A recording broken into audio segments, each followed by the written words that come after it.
are 5 financial tips to change your life. We're often told that building wealth is about chasing the best market trends, but after a decade of working in this industry, I've realized that the most impactful changes to someone's financial future rarely comes from picking the right stock.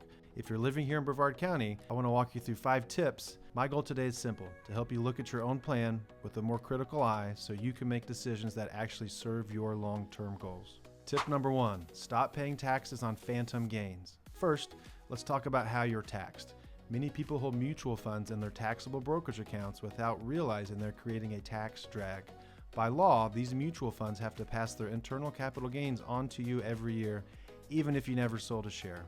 You're essentially paying a tax bill for money you didn't choose to cash out. You might consider looking into tax-efficient ETFs or individual stocks. The idea is to keep control over when you realize a gain, so your tax bill is a choice you make, not a surprise sent to you by a fund manager. Tip number 2, leverage the Florida advantage with Roth Conversion. If you live in Florida, you have a unique advantage. Since we don't have a state income tax, converting a traditional IRA to a Roth doesn't trigger the state level tax hit that many people in other states have to worry about. Instead of viewing your IRA as just a retirement account, try thinking of it as a future tax liability for your heirs. By proactively managing conversions while you're in this tax-friendly state, you can potentially turn what would have been a tax burden for your family into a tax-free legacy. Tip number 3, the annuity income rider reality check. I talk to a lot of people who are frustrated because their annuity isn't performing the way they expected. I recently had some clients who had an old annuity with an income rider, and their average returns over the last 8 years were 1 to 2%. So it's important to understand that the guaranteed income figure, often cited in those contracts, is just a calculation. It is not your actual account balance. In many cases, you're just drawing down your own principal while paying the insurance company a fee to do it. If you want growth and liquidity, it's worth comparing that structure to a dividend-focused portfolio or even different types of annuities.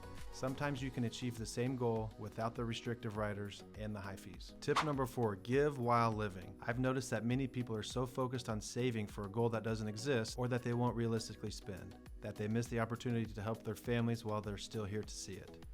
When you build a plan that accounts for gifting while you're alive, you get to see your beneficiaries actually enjoy that support. That's a return on investment that's much more meaningful than just watching a balance grow on a statement. Tip number 5, ditch the emotional trigger apps. They're designed to be engaging, but they're also designed to trigger emotional responses during market volatility. Having a buy-sell button in your pocket is the fastest way to make a mistake. A good plan should be built to withstand the noise and have a neutral third party or just a solid automated strategy. It is usually the best way to avoid hitting the panic button when you shouldn't. The common thread here is really about being a fiduciary. For a decade, I've operated under the CFP standard, which simply means I'm obligated to put your interest ahead of my own. My aim is to act as a helpful advisor who provides the kind of clarity on your retirement. I hope these tips help you navigate your own financial path more clearly. If you found this helpful, subscribe to this channel for more tips and tricks on how to manage your retirement the smart way. I'll see you next Friday.